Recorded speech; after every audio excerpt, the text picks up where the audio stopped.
are live. Welcome to Spiritpreneur School with Abiola Abrams. This episode of Spiritpreneur School is sponsored by my free Spiritpreneur Success class. Head over to sacredbombshell.com.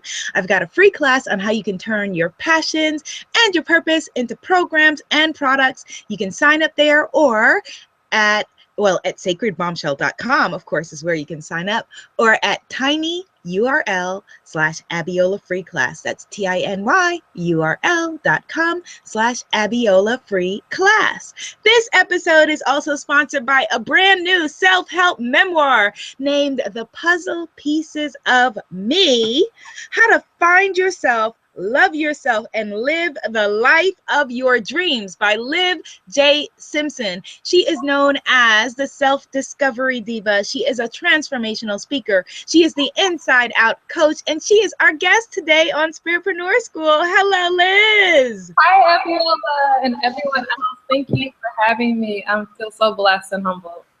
Oh, well, I'm so glad that you're here. You have a new book. So much is going on. But before we get into that, I gave a very brief bio of who you are. Tell us in your own words, who is Liz J Simpson?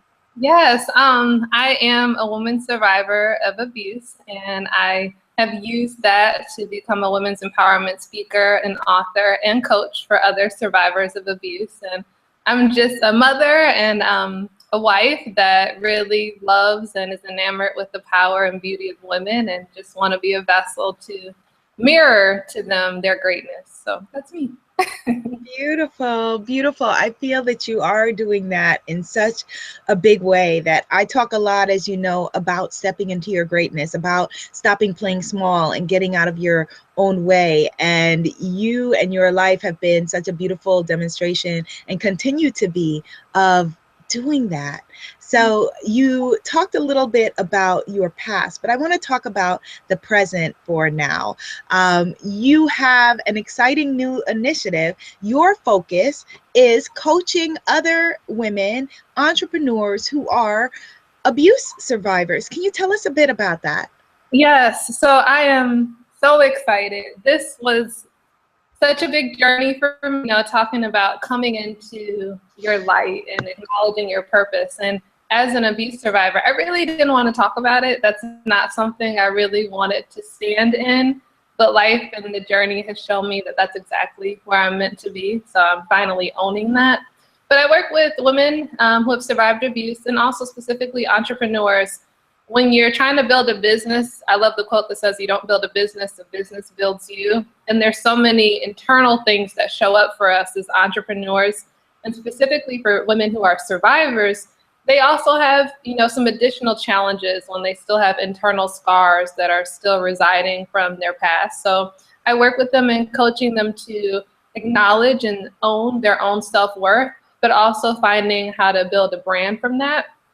And so the biggest thing that I'm excited about, where I'm focusing 100% of my energy, is my group called Diva Survivors. So Diva Survivors is a global platform that I'm creating where it's a monthly membership. And so we have trainings on abundance and how to receive and be open to abundance and fulfillment. So working with mindset, love, finding love after leaving. So really just creating this, for lack of a better word, huge Netflix playground for women who have survived abuse to kind of help them come into their own and live their best life full of love, abundance, and fulfillment. So that's something that's really special to me and I'm excited about.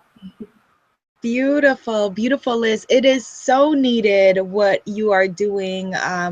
That last night I actually had the experience of speaking with this wonderful woman, and I told her about you and about the work that you're doing.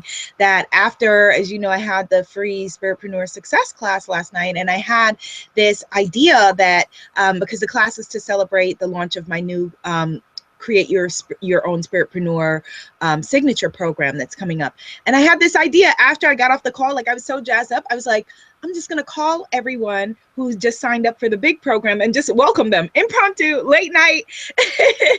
And so I called this one woman, and she started crying, and she told me, she was like, no one has ever said congratulations to me for anything. Like, no one in her entire adult life has ever said the words to her, "Congratulations, I'm proud of you. This is awesome." And, you know, she shared with me, yeah, my heart went like that too. She shared with me that she had been a domestic violence survivor, and I told her about your work. Have you spoken with a lot of other women? Is that who have been through you? I would imagine you telling your story is giving a lot of other women permission to share their stories. Is that the Yeah. case? When I wrote my book, so I thought I was alone. And it's crazy because we know the statistics. Like, I knew over 1 in 3 women have experienced abuse in their lifetime, but because we don't talk about it, I still felt like I was in my own silo. So it's interesting how the moment that I've taken a stand and said, okay, well, my voice is for survivors, I meet them everywhere, which sometimes like tugs on my heartstrings, which makes me sad because it's like, why are there so many of us? But it also makes me realize, like, okay, I'm a part of a community and we just need to find one another. But I get that all the time. That's what was really an eye-opener for me, is just about everywhere I go, when I tell someone what I do and who I work with, about 80% of the time that woman will identify herself as an abuse victim. And it's interesting because I also was one of those people that judged a book by its cover. And so I would meet, you know, all these prominent women who are leaders, you know, Fortune 500 companies, or, you know, bad entrepreneurs that are kicking butt in life. And then I'll talk to them and I'll realize that they're going home and they're still dealing with, you know, scars from the past. And like you said, some of the simplest things, like they don't believe their own beauty, or, you know, they're always discounting something because of words somebody else has used them in the past. So I find that a lot. I find it's sad to me, which makes me want to like stand up louder and speak up, because there's so many people who are, it's like a veil. There's this masquerade. They're really hiding some internal scars that are suffocating them, and they're right in front of us and we don't even know it. So yeah, I hear it a lot. Unfortunately, I get the horror stories that sometimes I get off the phone and I'm like on my knees, you know. Yes, you know. yes. But it's funny because my husband just had to talk to me last week because I had a call with the client, with someone I respect and adore, but hearing her story and still the stuff she's dealing with internally, you know, I felt paralyzed. And so my husband was like, you know, if you're gonna pull someone from the mud, you can't come out without getting dirty. And so, you know, that's something where I have to really be conscious of my energy and do my own internal work so I can continue to pull people out and not get stuck myself. But yes, yeah, it's sad, you know, over 1 in 3 women, and then, you know, Black women are 3 times as likely to be murdered as the cost of domestic violence. So it's something real. It's something that's happening right around us, but it's not comfortable to talk about. So there's a lot of women who are hiding behind that and hurting. yes, yes. It's so important that also the work that you do in order to ground and protect yourself and protect your energy, and we can talk about that, you know, a little bit later. I think that this is a really good time, Liz, for you to share with us what your story is, how you went from being this like bright, brilliant, beautiful college student to living in a shelter and being, you know, with your baby. Please share with us your story. Sure. So I was in college. I was starting my sophomore year of college, and it was this summer, and I met a young man and we started dating. And I was in a transitional period in my own life where I was questioning myself, right? So I was already not in the right headspace with my own confidence and my own self-worth. And he was someone who was a leader and you know, very charismatic and pouring into me. So I started dating him, and a few months later, he put his hands on me for the first time. We were outside, and next thing I know, I was on the ground and he was on top of me, and he was just abusing me. And so I decided that after that, okay, this is done. You know, first time you put your hands on me, I'm gone. So it was around New Year's Eve, so I went home and was there for a few weeks and told family and told friends what was going on. And However, during that break, I found out I was 6 weeks pregnant. So I found out I was actually pregnant the first time he put his hands on me. And a big misnomer or misunderstanding about abuse is a lot of people don't realize that abuse escalates once you leave. So although I decided that our relationship was over, now that I was pregnant with his child, things escalated. And actually, pregnant women are also one of the largest demographics of abuse victims as well, which a lot of people don't know as well. So that's when it turned into life-threatening domestic violence, even though we weren't in a relationship, stalking. And then eventually it led up to the kidnapping of my daughter, which was like the last straw for me. So thankfully this story ends. That was 10 years ago. So thankfully I was able to flee. I stayed in a domestic violence shelter for 9 months with my infant daughter. And that was what I thought rock bottom at the time to start over. And then that started my journey of just trying to survive, like trying to discard all the shame, like trying to live a life where I could prove myself worthy again. And that's kind of how that journey started. That was 10 years ago, and now I'm back, giving back to survivors. But that was my story. Mm-hmm. And when you told people around you, Liz, what had happened, and then the situation escalated and it got worse, did they know that the situation escalated and had gotten worse as it was going on? Some people did, many didn't. I was really ashamed of what was going on. So only like a handful of people even knew I was in a battered women's shelter. I just fell off the map socially, literally, for those 9 months. There were some people, because he was very charismatic, there were some people who were like, not him. They like thought I was lying, you know? So there was a lot of shame in that. And that's also why I isolated myself more, because it was really hard for people to wrap their brain around the character he portrayed in public and the things that he was doing in private.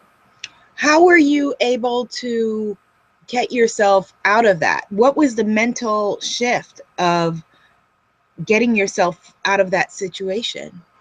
I think one of the first shifts that was really big for me was actually being in a shelter. Because being in shelter for 9 months, I was, there longer than most people. So I saw, the revolving door of women. And I saw that, okay, this woman is older and, well off, and this woman's young and doesn't have a penny to her name. Like, I started realizing that I'm not alone. It's not because I'm some brand new, fool.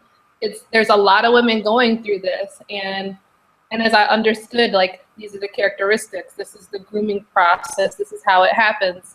I kind of it helped me to stop feeling like an anomaly, and therefore realize that there's many other options. I'm not the only person who's been through it, so therefore I can't just sit here and cry in my milk. There's a life still to be lived.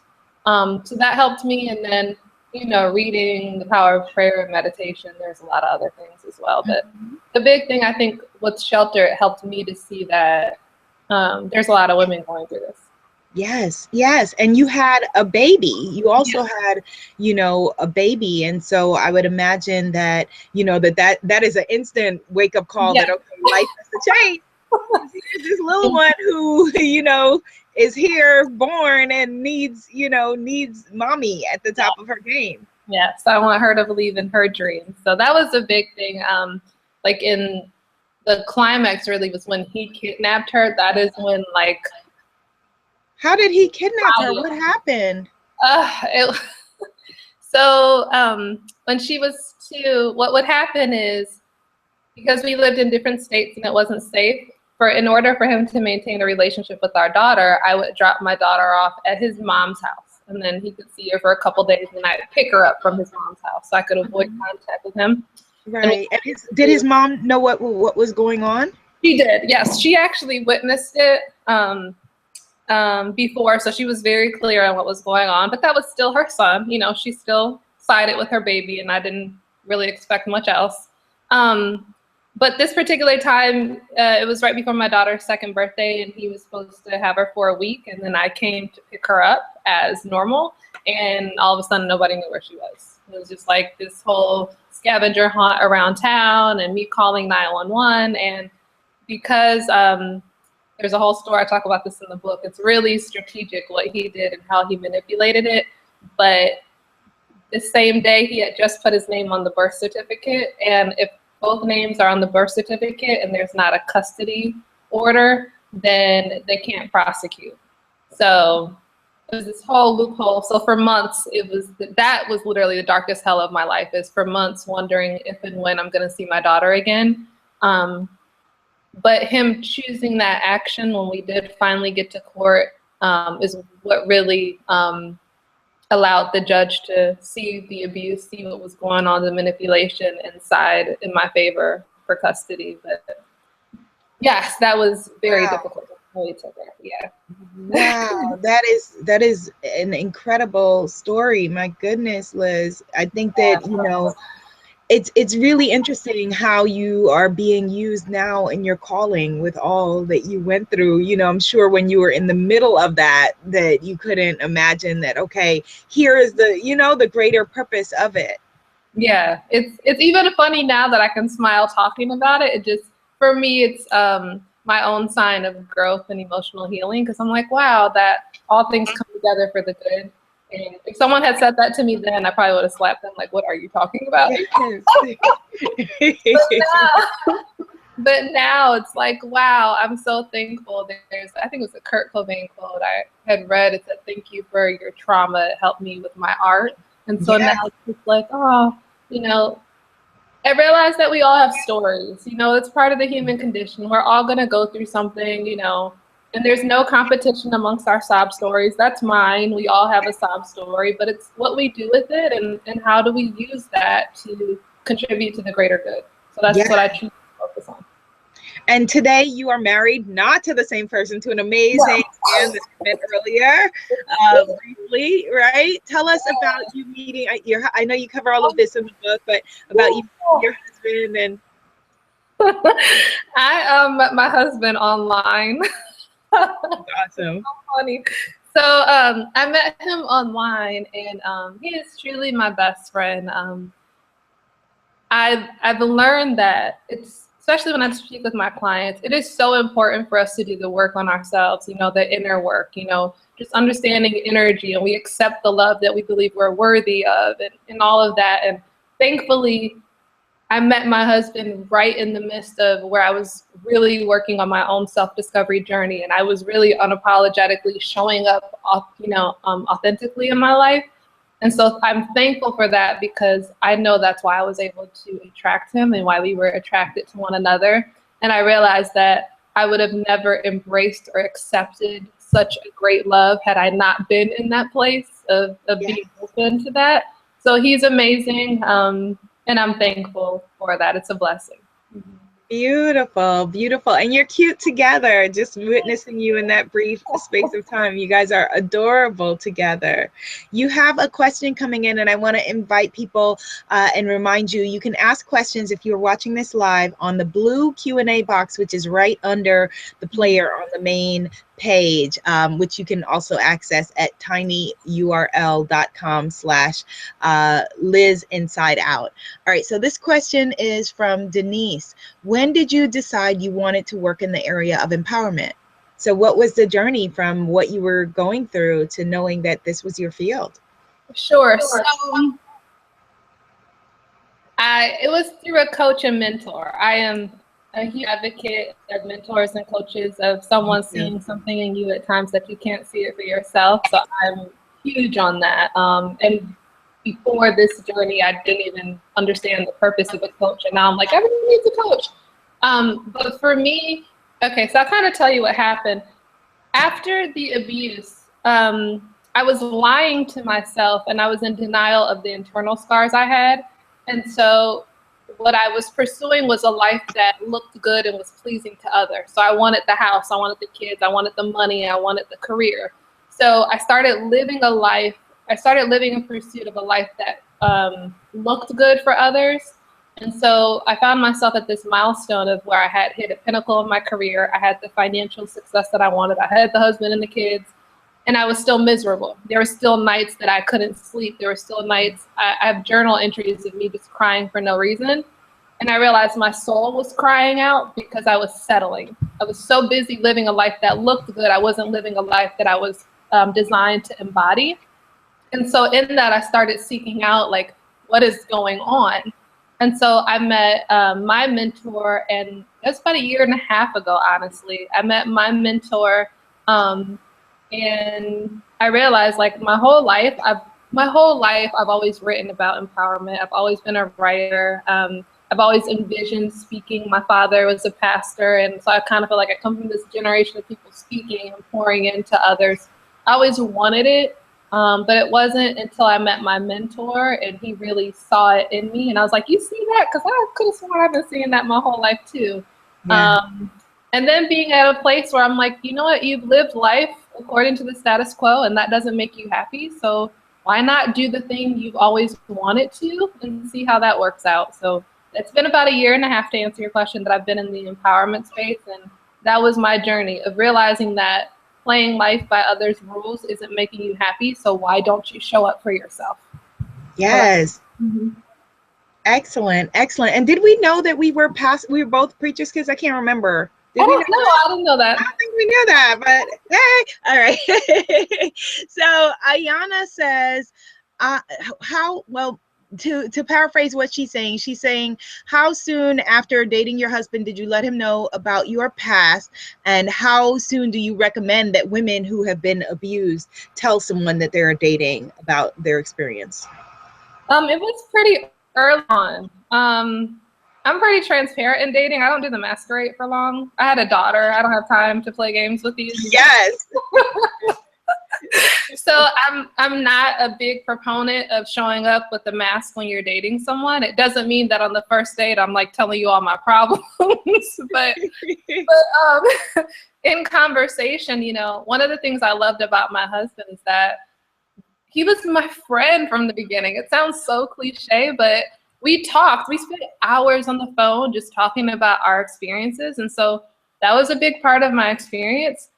Being an abuse survivor, it was important for a man to know that, because I always knew there was a risk for my abuser to show back up. I know that was a part of my journey and in healing. So I told him very early. And everybody has a story, as I say. So thankfully, he could understand and relate, and it went well from there. So I told him early, to answer your question. Angelina wants to know, Liz, she says, as your abuser is the father of your child, is he still in your life today? He's not, and that was a really difficult decision for me. I mean, difficult is probably not the word. That was an agonizing decision for me. I talk about that in my book, because I was raised in a two-parent home, and I believe in the power of men being in children's lives. And so the reason why for 2 years I went against my better judgment and still allowed my abuser in my daughter's life was because I wanted my daughter to know her father. But after the kidnapping, the gloves really came off, because I realized that I was responsible for my daughter's safety, and I had to be the adult in that. And so therefore I bear the cross, for lack of a better word, of deciding that it's not safe. And when she's an adult, she can make a decision to reconnect with him. But what I will not regret is something happening to my daughter. I would never be able to live with that. So I choose instead to live with separating her. And then to also give you that, it had been 8 years, you know, when this journey, after he kidnapped her, it had been 8 years that I never heard from him because of order protection, all of that. He couldn't find me. I've moved states. I've moved several times. But in deciding to do this work and put myself out there, I also took a life risk myself, because now I'm out there, people are getting to know me.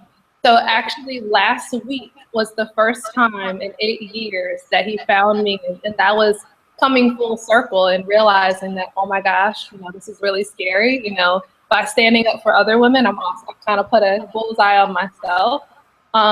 So no, he's not in my daughter's life, and for the past 8 years, he had no way of finding us. He recently has found a way to connect with us, but I still stand by my decision to let my daughter be an adult before I rekindle them. With him contacting you, Liz, did it feel like there was at least an evolution in his thought? Like, wow, look what you're doing? No. That was scary.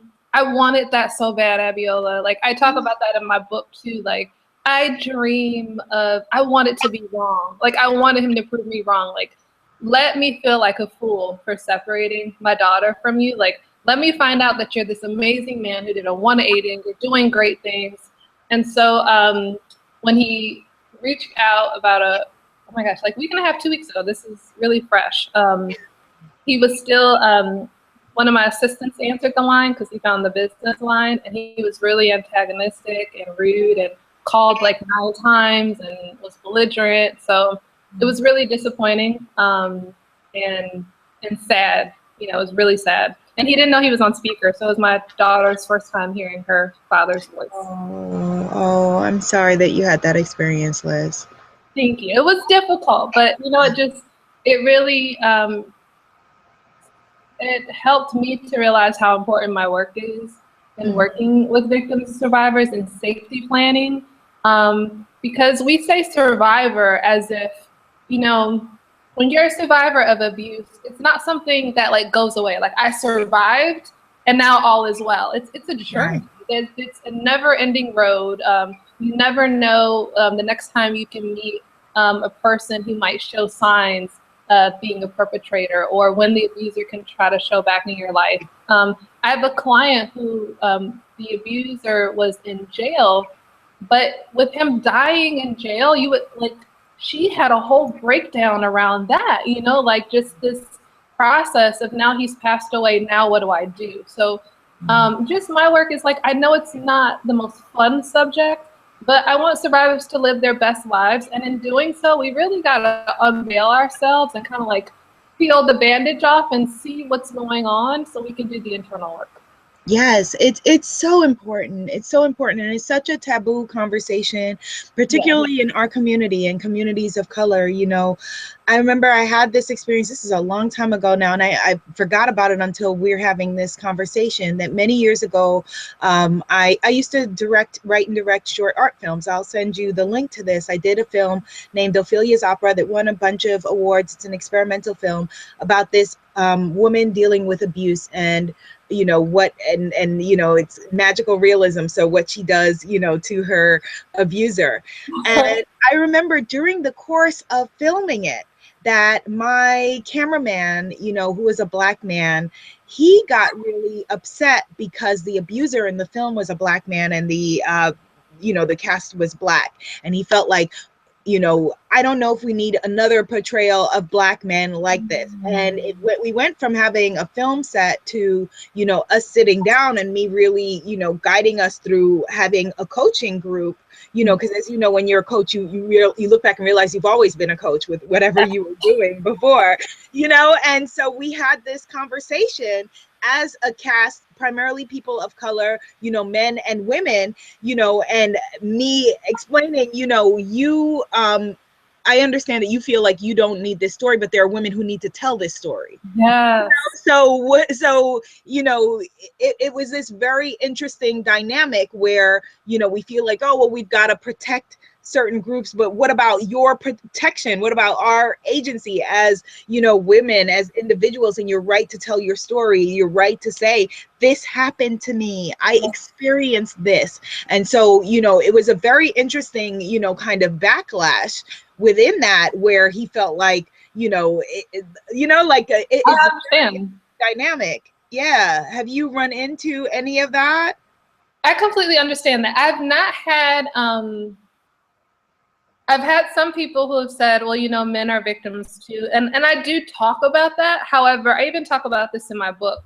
I understand enough about my calling on my life to understand I'm not for everybody. And I have men in my life who are survivors of abuse, and I cheer for them and want their healing as much as anyone else. But as far as me as a coach and as a guide spiritually, my love and my devotion is really to healing the woman. That's just where my passion is. And so I've had people who've talked about that, and I don't take any value away from any survivor, you know, who's been taken advantage of. As far as men, there are sometimes when you stand for abuse, for women that people think you're, you know, male bashing or what have you. I am like the hugest cheerleader for Black men. Like, so anyone who knows me personally is like, what are you talking about? Like, Liz in her whole life has always been huge. I have an amazing father, and so I love men. But just like anything, what happens regardless of if it's history or what have you, when we try to blur the truth, we really hurt the victim, you know? And so I don't have to, how do I say this? I don't have to blur the lines of my story in order to cheer on Black men, because if you listen to my story, Black men are heroes in my story, in the whole story, regardless of how many negative characters that, you know, there may be in my story. There's some great Black men. So I don't feel like I have to, you know, deal with that. Yes. What I found too is cycles and patterns. Abuse to me is just, it's a relationship issue. And we see our first forms of relationships in the home. And so for Black women to be one of the largest demographics of women who are abused, we have to deal with the fact that as a culture, we have a relationship issue going on. And what are the signs behind that? What's happening? What's going on inside of us that these type of relationship issues are finding themselves in our homes? And that's a real honest discussion.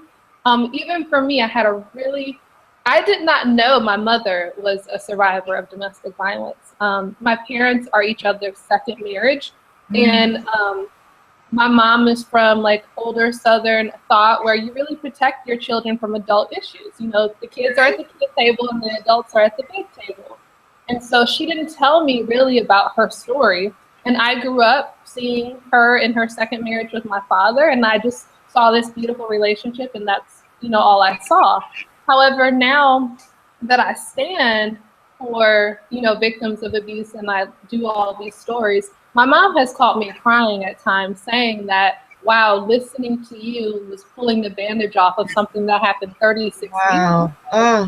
And what's interesting is that I didn't know her story and I repeated it. Yes, patterns and pathologies as young. Like our fears are passed through our chromosomes. Like, so what we don't realize is that even when you don't talk about something, you're hurting those you love because you unknowingly pass on those patterns. And so I love my people too much to pass that pattern on anymore. So yes, well said. Right? So I stepped on your last sentence. Please repeat that. I said, you heard that part. I love my people too much to pass on that pattern. So therefore I stand for the truth so that we can create healthy relationships and heal our communities. Yes, well said, well said. And you said, you touched on this, you know, at the beginning of this conversation, that there is often amongst, you know, various oppressed groups a competition for suffering, you know, like, well, I went through this, well, I went, you know, when we have to realize we're all in it together, and, you know, we either all stand together or fall together, and it's being on the side of healing and evolution is the side we're on. It's not about being on the side of this one or that one. We're on the side of all moving forward and evolving into our best selves together. Healthy love, healthy love. Healthy love, yes. Relationships. Yes. Oh my gosh. Absolutely. Absolutely. You have another question. This is from Esmeralda. Hello, Esmeralda. I love your name. She said she wants to know if you basically, are you working with only domestic violence victims, or when you say abuse, do you include sexual abuse as well? Yes, I'm glad she brought that point up. When I talk about abuse, I talk about physical, emotional, sexual, financial, there's even spiritual abuse. Yes. I work with survivors of abuse as a whole, and I am a survivor of all of those forms of abuse. So there are some people who in their experience, you know, may only deal with sexual, but there's always psychological. Everyone deals with psychological abuse regardless of what it is, but I'm a survivor of all of those. In the course of my relationship with my ex, all of those things showed up. So to answer your question, I work with all. Yes. And what is your current self-care, Liz? Like, what do you do to maintain, because to do this big work and this big calling, you know, your husband put it so profoundly that, you know, you've got to ground yourself and learn how to take care of yourself, learn how to cut those cords when it's over and be able to close the doors, which is hard as an entrepreneur already, because your business is your life and you are your brand and all of those things. What is your self-care, woman? I'm asking now. You know, as a woman who cares about you, sister to sister, what is your self-care and your self-maintenance, the Self-Discovery Diva? It's a lot. So nature, I love nature. It's warm here year-round in San Antonio, Texas. So I spend a lot of time at parks. There's a Japanese tea garden that has flowing water that I love. I'll just go and walk around. I'm an introvert, so I love my time. You know, I do a lot of journaling and writing. Even when it's not journaling, I just write. I do meditation. I've read 80 books in the past year. I'm a book nerd. I go on retreats. I go on conferences. I have masterminds with other sisters. I believe in sisterhood. I pour my heart out. I cry a lot by myself, and I allow the tears to flow, and I move the heck on with my life, you know? So massages. I really work in flow. I'm really one of those people that if I wake up one morning and I'm like, you know, you don't feel good, you know, I allow myself that. And I'm also the person that sometimes I work in flow to 4 in the morning. I just allow my body and I trust my intuition and I stand in that. And I'm learning to discern to say no. That's really something that's been a challenge for me. Saying no, even with clients, and even discerning that. I've learned that I am not really for the woman who's still in abuse. I have resources. I work with social workers. I work with psychologists. And so women who are still in it, even though my heart bleeds for them, I have to say that, you know, there's other resources I can turn to and direct you to. But I've learned to discern to stand for the woman who's left and is tired of the facade of got it all together and realizes it's time to do her internal work. So it's a lot. It's a constant journey. Okay, good. I'm very happy to hear that. Very happy to hear that. How far away is Fort Worth from, where did you say you are? You're in San Antonio, Texas. San Antonio. How far is that from Dallas? I think it's 5 hours. 5 hours. Okay. The reason I'm asking is that I know someone just through social media recently who opened up a center or something in, I think it was Dallas, because I was telling her that next year I definitely want to, you know, to do a tour, a self-worth tour. And so maybe there's something we can collaborate on with her center and all of that stuff. So her center, I think it was called, I want to say Mariposa's Garden, but I'm not sure. But I think Mariposa's Garden in Dallas may be the name of it.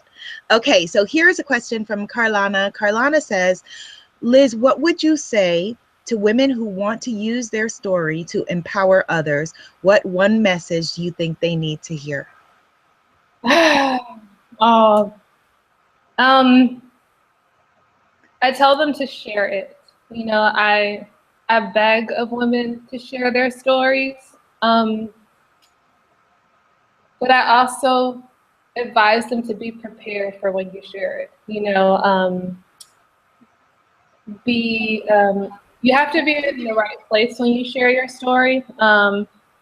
Healing-wise, especially in this day of social media, you may get responses that you weren't expecting from people. In my case, sharing my story made me accessible for my abuser to find me.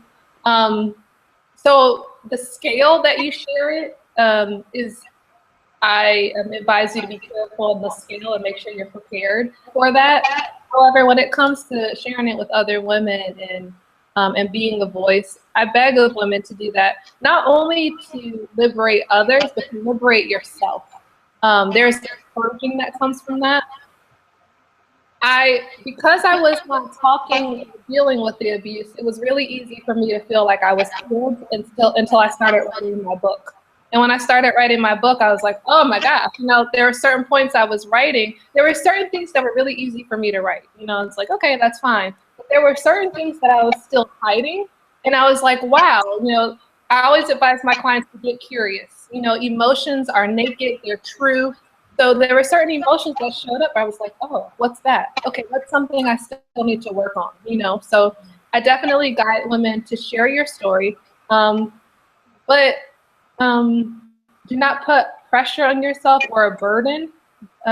We put a lot of expectations on ourselves. If I should be able to talk about this, this, and this and not feel anything, don't do that. Just allow yourself to share what you can in the season that you are in your life, and you'll grow from there.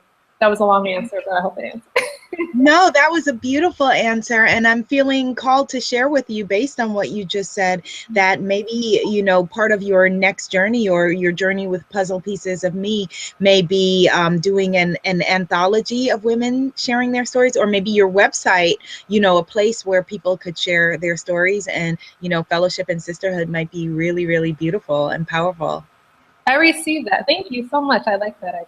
You're welcome. You're welcome. Well, since this is Spiritpreneur School, tell us a bit about your business, building your business, and what it looks like today, what the evolution of that has been. It's been a true evolution. When I first started and met my mentor, I was focusing on just being a speaker. You know, I really just wanted to speak, and, you know, you give your 90-minute keynote and you're out. So, yeah. So that's all I would do. And I knew initially that I wanted my brand to be about self-discovery, about, you know, just being authentic and knowing who we are, because a lot of times we're so busy, we're too busy to figure out who we really are in our lives. So I knew I wanted to stand for that. So I started training for speaking. And the coaching really presented itself. When I would speak, I would meet people who in the corner of the room would be whispering to me, like, you know, I'm also a survivor as well. And so I realized that showing up for 90 minutes and getting off stage was not enough for me, you know, and the work that I felt like I was called to do. I wanted to be able to be instrumental. So that's how coaching evolved. That was similar to my experience as well as, yeah. Yeah, that literally it was from doing like speaking, you know, on stages, or, you know, going and doing TV things. And then, as you know, women come up to you afterward and whisper something to you, or want to work with you, or want more. And then you want more too, because you want to bring them on the journey. That was absolutely my experience. I love it. Yes, that's how it started. And I've always been a writer. My whole life I've wanted to have my own book. That's one of my original dreams. So I didn't, when I first started, I was like, I want to write a book. I first thought it'd be fiction, or then I thought I'd do teachings on mindset. When I started writing and I was finding myself telling my abuse story, that was a shocker for me. I was like, what are you doing? You know, why are you putting this on paper? So that evolved. And then I thought, because a lot of women entrepreneurs were showing up, I thought, okay, I'm only going to work with female entrepreneurs. Then I'm going to see the last two steps where I did He Hit Me, which was a 10-week series. So then I was like, let me see if I do things, will survivors show up? Will they be interested? Will they be too afraid to come out of the shadows? So I did this 10-week empowerment series called He Hit Me, where I had 13 guest speakers. I had Nobel Prize winners, social workers, psychologists, nonprofit founders, and we just spoke for 10 weeks about issues relating to survivors and domestic violence. And it was like one day I had the idea with the help of my husband. It was actually his idea, and I was like, you're crazy.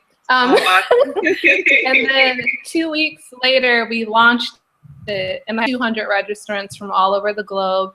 And that was my aha sign. Like, you know, I was nobody as a brand. People didn't know me. It wasn't like people registered because they knew my name. It was because they wanted to talk about domestic violence. So that's when the floodgates opened up, and I realized, like, this is what I'm meant to do. And so now the last piece is the membership community of, I wanted to have a space for sisterhood where we talked about important issues, but we also, it's understanding that issues relate all levels of our lives. So how do I create a holistic option for a survivor where we can talk about your body, where we can talk about your mindset, we can talk about your business, we can talk about relationships, and creating retreats through that, creating coaching through that, group coaching. One of our first group coaching sessions was so powerful. As a coach who does one-on-one, it was my first time having survivors on a call and seeing how they healed each other. Like that was just like, wow, let me move out the way then. Yes. So it's been beautiful. So now the journey is really writing, speaking, and then Diva Survivors, like growing this global community of women who are committed to living better lives as survivors. Beautiful. I just want to echo some of the action steps that you took there that I think will be really helpful for other women and who are wanting to build their business. So you had a cause that was personal to you and powerful, something that you wanted to share, and you invited other women on board to create the He Hit Me series. And you put this out there, and that attracted your tribe to you, who are then people who are interested in that topic. And then you could take that tribe and figure out deeper and deeper ways to serve them, and deeper and deeper ways to help them to evolve. Is that accurate? That's very accurate. And the key things too are to start before you're ready.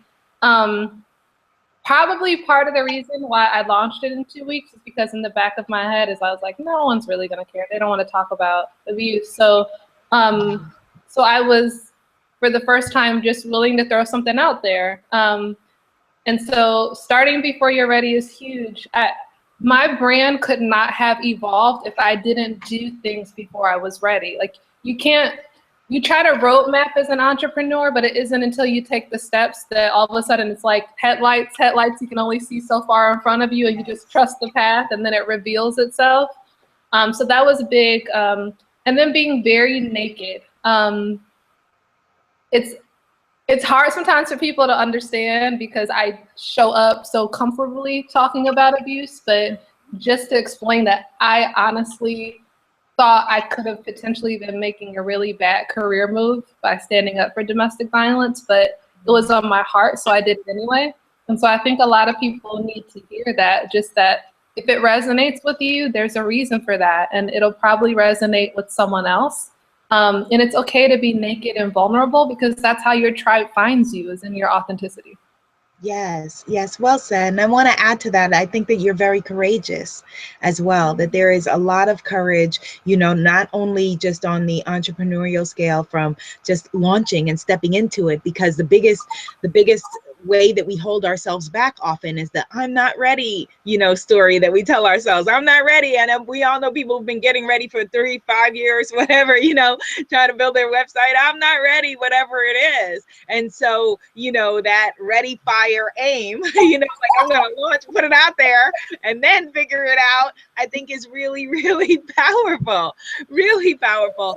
And even, when, the way that you reach out to people, like you said, you had Nobel Prize winners, and the way that you reached out to me, you wrote me this heartfelt letter, and I get so much mail and so much stuff, and and you having the courage to be like, hey sis, here's what I'm doing, I want you to be a part of it, I think is just really powerful. And I think that is a really important piece, for the women who are listening to this, to know with whatever you're doing, that courage piece. And it's not about, when we talk about courage, I think a lot of people think it's about you sit by yourself and do your work and wait until you feel brave, or you don't wait until you feel courageous, because we're human. And fear is natural. It's a natural part of the human experience. And so don't sit around waiting not to be afraid before you do what you've got to do. And fear is so a cliche, I call it ironic. Fear is so ironic because the only way to really master fear, sometimes I don't like that phrase, but the only way to master fear is really to just do what's uncomfortable. It's like, all right, I'm still afraid, but I'm going to do it anyway. And when I look in the past year, I feel like I've grown exponentially in the past year more than I have in 10 years combined. And I believe a part of that is because every day it's like, okay, this scares the mess out of me, but I'm going to do it anyway. And then it's like, so now I'm talking to you and I'm talking about things as if they're not a big deal. But before I did them, they were paralyzing, but that's the only way we get over it. Because after a while, you're like, well, everything's going to scare me, but I might as well do it anyway. Yes, yes, absolutely. Absolutely. Here's another question for you, Liz. This one is from Keisha. Keisha wants to know, how do you help your clients who have been sexually abused, who are still haunted by that unwanted touch, and who are now in a loving relationship, but still feel uncomfortable being touched? Good question, Keisha. That's a great question. One of the first things I make sure with every client too is that in my journey, therapy and counseling was one of the first steps. So I did work with a therapist for years initially when I first left my abuser. So for all of you, they've never had a formal form of like therapy or counseling. I do encourage that if there are some things that are just really terrorizing them mentally that they need to work through. But even with most survivors, there seems to be this uncomfortability, this discomfort in their body, in their image with themselves. So I can actually relate. For me, it showed up in promiscuity, which is really strange. I'm going to get a little sexual, and I hope that's okay for a moment. But I realized that part of my abuse, what the pattern was happening is I was promiscuous for a period, and I realized I was promiscuous without satisfying myself. So it's like an act of doing, but I wasn't getting satisfaction out of it. So I really learned that with my clients to work with getting comfortable in their body. So we do exercises like, you know, I want you to stand naked in front of the mirror and journal what you think and what your thoughts are. Or, you know, when we talk about self-care and self-pampering, sexuality is a part of that. Like talking about masturbation, talking about your body and things like that. So depending on where someone is in their journey, you know, we might start with just in the privacy of your own room, you know, unveiling yourself, putting on lingerie and sleeping on satin sheets and just kind of like being in tune and finding pleasure again. Because I feel like everything that happens internally projects itself into our relationships and things. So when you like now, I can be by myself and feel really sexy. You know what I mean? Like Yes. I can be by myself and I can please myself alone. And knowing that and knowing my body and feeling good in my body makes it better so that when I'm with my husband, like I can guide him on how to please me. I can please him and I enjoy it for myself. So to answer her question, that would kind of be the process of really getting in tune with yourself, enjoying your body by yourself for yourself before you can then invite and enjoy it with someone else. Beautiful, beautiful. Daisy wants to know, what is your, it's a long thing, so I'm trying to figure out to paraphrase it. She wants to know, what is your, I guess, she's wanting to know what you've told your children about your abuse. What is it? What's your daily abuse? Yeah. Thank you, Daisy. So sometimes my children have been with me at speaking engagements where I'm very vocal about the abuse I've endured, so they hear it. My children are 10 and 11 right now, and the journey's been as they grow older, I give them more details. Initially, the conversation was just that not all mommy and daddies work out and get along, and your mommy and daddy didn't get along and work out, and I didn't trust daddy and I didn't feel safe. So therefore, we're not together. I hope I didn't lose you. My computer was acting up. So that was initially the story. Now they know, I'm sorry, I don't know what's going on with my MacBook. But now they know that abuse is a part of the story. I've allowed my children, they're welcome to read my book should they choose. They're 10 and 11, so they don't seem too excited to read the chapter book right now. But I tell them that I'm an abuse survivor. We have conversations about abuse and healthy, the conversation is more geared to healthy, productive relationships and communication and how to respect someone's boundaries and being safe. Obviously, because me being a survivor affects my whole family, I talk to them about what it means that I'm a survivor and how it may not be safe, and how if there's strangers around, we don't go with them.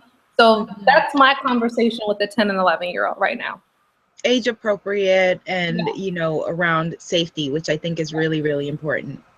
And and what I didn't say is with my daughter, it's important to me. It's important to me that I do not demonize her father. It's important for me to explain that I loved him, and I loved him for a reason, and there were qualities about him that I enjoyed. However, there were also things that I chose not to have in my life. And so I separated myself because she is as much her father as she is me. And I understand that if I demonize him, I'm demonizing a part of her. So I've learned to balance the tightrope of, this is why I'm not with him. I don't like these qualities, but there are some beautiful qualities that you possess from your dad. That's beautiful and so important because, as you said, you know, we are both of our parents, and with children, it can often be hard to separate. Like, okay, well, if you're saying mommy or daddy is bad, are you saying I'm bad? You know, because they are me. Yeah. Well said. Tania wants to know, she says, I have been in a domestic violence situation. We will let this be our last comment for today. I've been in a domestic violence situation. I'm in the process of moving out, just trying to figure out my kids, just trying to figure out my chances of getting full custody of my kids right now. We have joint custody. I live in Dallas. We're currently living in the same house, and he is a police officer. There's not really a question there, but maybe she just wants you to address her situation. She's in it. She's moving out. She's trying to figure out her chances of getting full custody because they have joint custody, and he's a police officer. Understood. I want to preface it and say, you know, definitely, again, I always advise people to look at resources. You know, I'm not a lawyer. I don't want to speak on the expertise I don't have. What I definitely encourage you, I see you, I honor you for your journey and for your courage, and I'm definitely pouring love into you right now as I speak.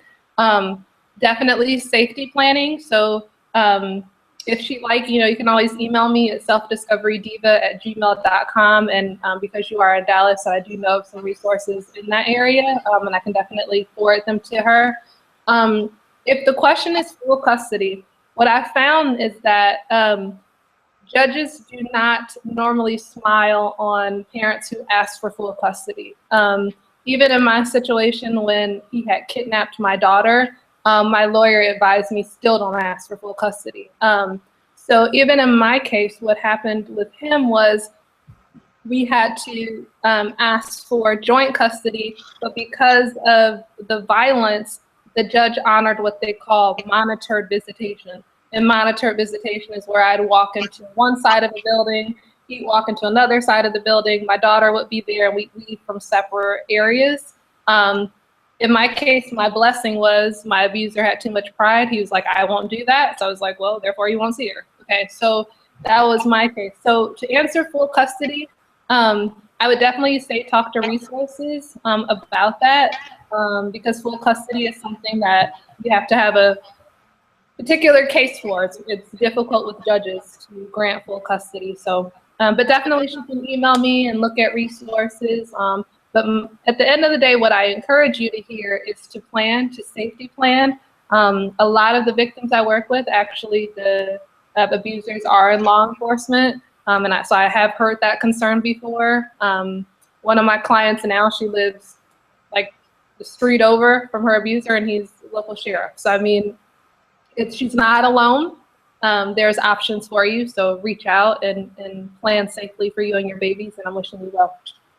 Yes, yes. And there's also Tania, Keisha says, I live in the Dallas area and also have resources for the young lady being abused. Keisha, can you give us either your email address or a way that she can get in contact with you? So see there, Tania, you're not alone. I just want to you know, pour love on you, in you, around you, surround you with grace for you having just the courage to just even step forward in this journey for you and your children. So while we are waiting for Keisha to give us her email address so that we can pass that on, tell us about the book. Where can people find it? How can they read your story and join your upcoming group and everything going on in your life? Liz J Simpson.